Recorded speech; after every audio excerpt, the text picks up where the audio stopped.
Welcome to my YouTube channel. मैं रीता आज लाई हूँ राजनीतिक चिंतक। इसके पहले हमने प्लेटो के बारे में पढ़ा था, प्लेटो के न्याय सिद्धांत, प्लेटो की शिक्षा व्यवस्था क्या थी, इनको सारा हमने इसके पहले वाली वीडियो में सारा कवर किया था। हमने प्लेटो पूरी तरह से कंप्लीट कर लिया था। आज हम देखेंगे अरस्तु के बारे में हम आज जानेंगे। तो चलिए देखते हैं हम अरस्तु। तो अरस्तु राजनीति शब्द का पहली बार प्रयोग करने वाले तथा राजनीति विज्ञान के जनक। अरस्तु का जन्म मतलब राजनीतिक शब्द का पहली बार किसने प्रयोग किया था? तो अरस्तु ने किया था। राजनीतिक विज्ञान जनक भी अरस्तु को कहा जाता है। तो चलिए देखते हैं। तो अरस्तु का जन्म 384 ईसा पूर्व में एथेंस से 200 मील दूर मकदूनिया के स्टेगिरा नामक प्रांत में हुआ था, जो कि यूनान का एक उपनिवेश था। यहाँ पर सिकंदर के दादा अमितांस द्वितीय शासन करते थे। इन्हीं के राज दरबार में अरस्तु के पिता निकोमवेस एक राजवैद्य थे और सह परिवार राज दरबार में ही रहते थे। अरस्तु बड़े होकर सिकंदर महान के शिक्षक भी बने। अरस्तु का झुकाव प्रारंभ से ही जीव विज्ञान की तरफ हो गया, इसलिए इन्हें जीव विज्ञान का जनक भी कहते हैं अरस्तु को। अरस्तु बचपन से ही अद्वितीय प्रतिभा के धनी थे, अतः आगे चलकर उन्हें एक अच्छे विद्यालय में शिक्षा दिलाने का निर्णय लिया गया। उस समय यूरोप का सबसे प्रसिद्ध विश्वविद्यालय प्लेटो की ही अकादमी थी। यद्यपि यह दर्शन शास्त्र के लिए प्रसिद्ध थी और अरस्तु को दर्शन शास्त्र में कोई रुचि नहीं थी। अरस्तु ने 18 वर्ष की अवस्था में प्लेटो की अकादमी में प्रवेश लिया। वे अपने प्रतिभा के कारण प्लेटो के अति प्रिय शिष्य बन गए। प्लेटो ने अरस्तु को अकादमी का मस्तिष्क कहा था। प्लेटो ने अरस्तु को क्या कहा था? अकादमी का मस्तिष्क कहा था। ये कथन आप जरूर याद कीजिए, ये कथन ही हमें एग्जाम में पूछे जाते हैं। अरस्तु को अपनी प्रतिभा नोट कर लीजिए। अरस्तु को जीव विज्ञान व जंतु विज्ञान का जनक भी कहते हैं। अरस्तु को जीव विज्ञान और जंतु विज्ञान का जनक भी कहते हैं, राजनीतिक विज्ञान के साथ साथ। अरस्तु को अपनी प्रतिभा के कारण उन्हें ज्ञान का देवदूत कहा जाता था। अरस्तु प्लेटो की अकादमी में इतिहास के प्रोफेसर भी हुए।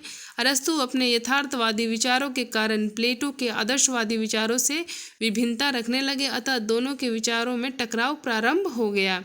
एक दिन प्लेटो ने क्रोधित स्वर में प्लेटो ने कहा, ये कथन जरूर से याद कीजिएगा, अरस्तु उस घोड़ी के बच्चे के समान है जो अपनी माँ का दूध पी लेने के बाद उसी को लात मार देता है। यह कथन प्लेटो ने अरस्तु के लिए कहा था।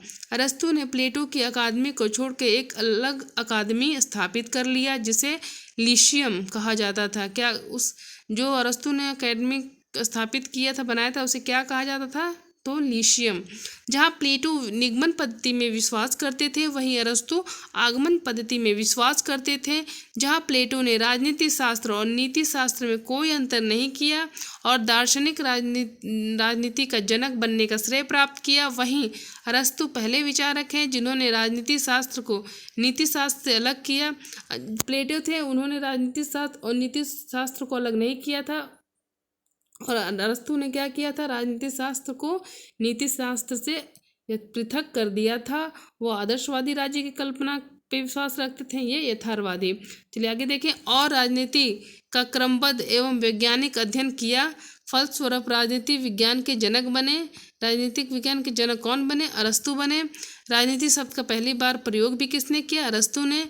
उनकी पुस्तक का नाम ही क्या है? पॉलिटिक्स। इनकी पुस्तक अगर पूछी जाए पॉलिटिक्स किसके द्वारा रचित पुस्तक है, तो हम क्या कहेंगे? अरस्तु के द्वारा रचित पुस्तक है।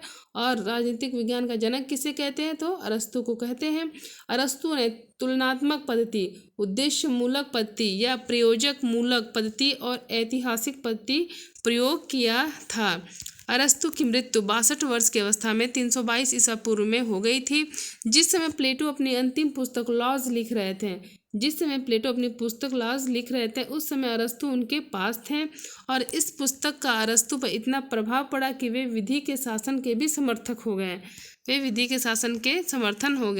प्लेटो और अरस्तु में समानता व असमानता, उनकी बातों में क्या समान था और क्या असमान थे, क्या कौन से विचार उनके मिलते थे और कौन से नहीं मिलते थे। चलिए देखते हैं। प्लेटो और अरस्तु दोनों एक ही काल में एक ही काल में, अतः दोनों का मुख्य उद्देश्य एक है, अतः समानता निम्नलिखित है। दोनों आदर्श राज्य की स्थापना चाहते थे, दोनों राज्य को साध्य एवं व्यक्ति को साधन मानते थे, दोनों राज्य को एक प्राकृतिक संस्था माना, दोनों राज्य और व्यक्ति के बीच सावयवी संबंध मानते थे, दोनों राज्य को पूर्ण एवं एक आत्मनिर्भर इकाई मानते थे, दोनों मनुष्य को एक राजनीतिक एवं सामाजिक प्राणी मानते थे। दोनों में समानता के बावजूद असमानता यह है कि प्लेटो आदर्श राज्य को प्राप्त करना चाहते थे, प्राप्त करने का आदर्शवादी तरीका अपनाते हैं, जबकि अरस्तु यथार्थवादी तरीका अपनाते हैं। इसलिए प्लेटो को आदर्शवादी दार्शनिक एवं काल्पनिक विचारक माना जाता है, जबकि अरस्तु को यथार्थवादी वैज्ञानिक और व्यवहारिक विचारक माना जाता है। जहाँ प्लेटो की पद्धति निगमनात्मक है, वहीं अरस्तु की पद्धति आगमन होते हुए निगमन है। अरस्तु के निम्नलिखित विचार। अरस्तु ने इन पर क्या क्या विचार दिए हैं वो देखें। राज्य पर विचार क्या था उनका, परिवार पे क्या था, संपत्ति पर क्या विचार था, दास प्रथा पर विचार किया था, नागरिकता पर क्या विचार था उनके, न्याय पर, संविधान, राज्यों का वर्गीकरण, क्रांति पर विचार क्या था। इन पर हम इनके विचार को अच्छे से हम डिस्क्राइब करेंगे अपने अगले वीडियो में। अगले वीडियो में हम इन सभी पर इनके क्या विचार थे उसको अच्छे से डिस्क्राइब करेंगे, अच्छे से देखेंगे। तो बस आज के लिए इतना ही। अगर आपको हमारी वीडियो अच्छी लगे तो हमारे चैनल को सब्सक्राइब कीजिए, अपने दोस्तों के साथ शेयर कीजिए। Okay bye, thank you.